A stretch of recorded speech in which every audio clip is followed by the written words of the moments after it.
Hello everyone, welcome to competitive Guru NEET. তো আজকে যে ভিডিওটা নিয়ে কথা বলবো, যাদের মার্কস 300-র নিচে এসছে জেনারেল ক্যাটাগরিতে, বুঝতে পারছিস যে ইন্ডিয়াতে পসিবল নয় admission, MBBS a or BDS A admission possible নয়, আর অতটা ফাইন্যান্সিয়াল ক্যাপাবিলিটি নেই যে এখানে প্রায় 80 লাখ 90 লাখ 1 কোটি টাকা দিয়ে প্রাইভেট কলেজে পড়ানোর জন্য। তাহলে তোদের কাছে অন্যান্য দেশ ছাড়া, রাশিয়া, উজবেকিস্তান, কাজাকিস্তান, জর্জিয়া, এগুলো ছাড়াও ইন্ডিয়ার কাছেই একটা দেশ খুবই ইম্পর্টেন্ট, যেটাতে এমবিবিএস করা খুবই সহজ, আরো অনেক প্রোজ অ্যান্ড অনেক সুবিধে আছে এই দেশটা থেকে এমবিবিএস করা, সেটা হচ্ছে নেপাল।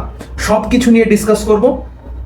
তার আগে বলছি, স্ক্রিনে যে কিউআর কোডটা দেখতে পাচ্ছিস, এই কিউআর কোডটা স্ক্যান করে অবশ্যই আমাদের ইউটিউব চ্যানেলে জয়েন হয়ে যা, আমাদের হোয়াটসঅ্যাপ চ্যানেলে জয়েন হয়ে যা।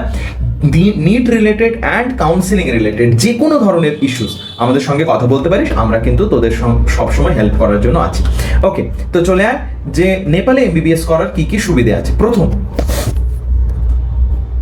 ফার্স্ট হচ্ছে, যদি তুই নিট কোয়ালিফাই করিস, নিট যদি কোয়ালিফাইড হয়, তাহলে তুই ডিরেক্ট অ্যাডমিশন হবে।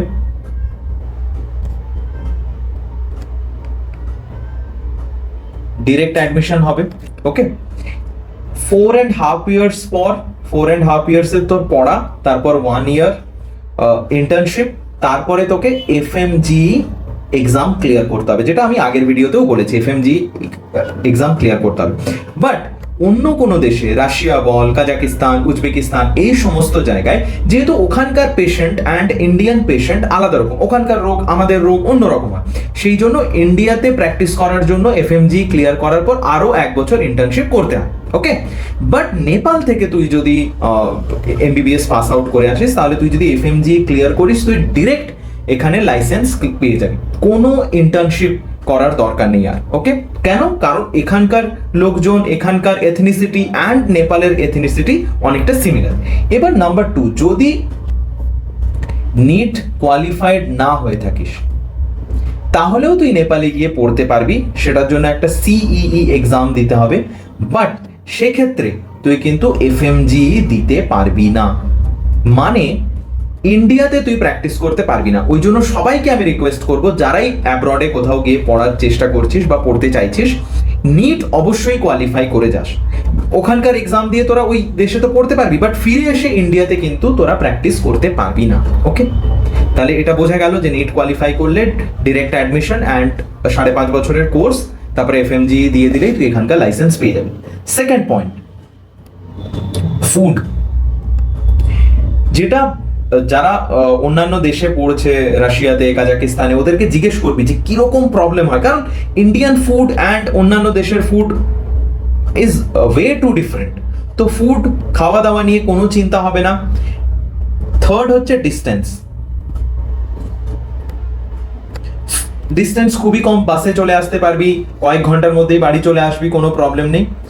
নেক্সট হচ্ছে ভিসা, ভিসাও দরকার পড়বে না। ভিসা নিয়ে অনেকের সমস্যা হয়, অনেক টাইম লাগে, তো ভিসা নিয়েও কোনো ধরনের কোনো ইস্যুস কিন্তু নেই, কারণ ভিসা রিকোয়ারি নয় ওখানে, ওখানে গিয়ে তুই এমনি পড়াশোনা করতে পারিস, কোনো প্রবলেম নেই। ওকে, ফিফথ, এনএমসি গাইডলাইন্স। আমি লাস্ট ভিডিওতেই বলেছিলাম, উজবেকিস্তানের একটা অ্যাডভাইজারি এনএমসি জারি করেছে, সেই ধরনের কোনো ইস্যু কিন্তু নেপালে আসবে না, কারণ নেপালে সমস্ত পড়াশুনো ইংলিশ মিডিয়ামে হয়। তুই ইন্ডিয়ান প্রফেসর, ইন্ডিয়ান ডক্টরই ওখানে পেয়ে যাবি, যারা তোকে পড়াচ্ছে, মোস্ট অফ দেম। তারপরে এখানে যে কোর্স ডিউরেশন, সেটা 54 মান্থস থাকে, ম্যান্ডেটারি ইন্টার্নশিপ ওখানে থাকে, কোনো ইস্যুস নেই। আরেকটা যেটা ইস্যু খুব বড় আগের বার উঠেছিল, আগের বছরে, সেটা হচ্ছে অনলাইন ক্লাসেস। নেপালে একটা সুবিধা হচ্ছে, এখানে কিন্তু কোনো অনলাইন ক্লাসেস হয় না, এটা পিওরলি অফলাইন। ওকে, তো কোনো ধরনের এনএমসি গাইডলাইন্সের নিয়ে কিন্তু কোনো কন্ট্রাডিকশন নেপালে হয় না এখনো পর্যন্ত। তো এনএমসি গাইডলাইন্সও প্রপারলি ফলো হয়, আর সব থেকে বড় কথা, যেটা তোর 1 বছর বেঁচে যাচ্ছে। কেন? কারণ এফএমজি ক্লিয়ার করার পর ইন্ডিয়াতে এসে তোকে আর ইন্টার্নশিপ করতে হবে না, ডিরেক্টলি তুই লাইসেন্সের জন্য অ্যাপ্লাই করতে পারবি। ওকে, এটা খুব খুব একটা ইম্পর্টেন্ট জায়গা, কারণ তোকে পিজির জন্য আবার প্রিপারেশন নিতে হবে, সেই 1 বছর তুই ইউটিলাইজ করতে পারবি। ওকে, এবার চলে আয় কিছু কলেজেস। যেগুলো ভালো ভালো কলেজেস আছে তার লিস্ট এখানে আমি দিয়ে রেখেছি। টিউশন ফিজ এখানে দেওয়া আছে, ডলারে আছে, এক্সচেঞ্জ রেট 82 টাকা 83 টাকা অনুযায়ী এক্সচেঞ্জ রেট বসিয়ে নিবি, তাহলে তোরা হিসেব করতে পারবি। এইটা লিস্টটা একটু দেখে নিস। Manipal, Kathmandu medical college, college of medical science Bharatpur, কিস্ট medical college Lalitpur, সমস্ত লিস্ট দেওয়া আছে। তো যেখানেই পড়তে যাস অবশ্যই তার আগে কিন্তু ভালোভাবে জায়গাটা সম্বন্ধে, কলেজটা সম্বন্ধে দেখে নিস, খবর নিয়ে নিস। সবাইকে আবার বলবো, যেখানেই ভর্তি হোস একবার আমাদের সঙ্গে কথা বলিস, ডিসকাস করিস, তুই, তোর পেরেন্টস, যে কেউ আমাদের সঙ্গে কথা বলিস, ডিসকাস করিস সমস্ত কিছু নিয়ে, তারপরে কিন্তু একটা ডিসিশন নিস, ওকে? বাট আমি বলবো ইউরোপিয়ান কোনো কান্ট্রিতে যাওয়ার থেকে নেপালে এমবিবিএস করা কিন্তু অনেকটা সেফ, সিকিওর, সব দিক থেকে অনেকটা বেটার, ওকে? তো দ্যাটস ইট। আবার বলি, চ্যানেলে যদি নতুন হয়ে থাকিস অবশ্যই চ্যানেলটাকে সাবস্ক্রাইব কর, এই কিউআর কোডটা স্ক্যান করে আমাদের হোয়াটসঅ্যাপ চ্যানেলে জয়েন হ। যে কোনো ধরনের তোদের যা রিকোয়ারমেন্ট থাকবে সবকিছু কিন্তু আমরা তোদেরকে প্রোভাইড করব, সমস্ত যা কনফিউশন আছে সবকিছু ক্লিয়ার করার চেষ্টা করবো, ওকে?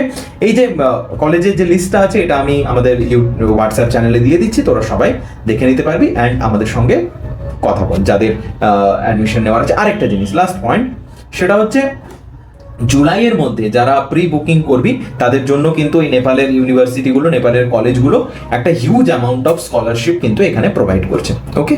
That's all, thank you.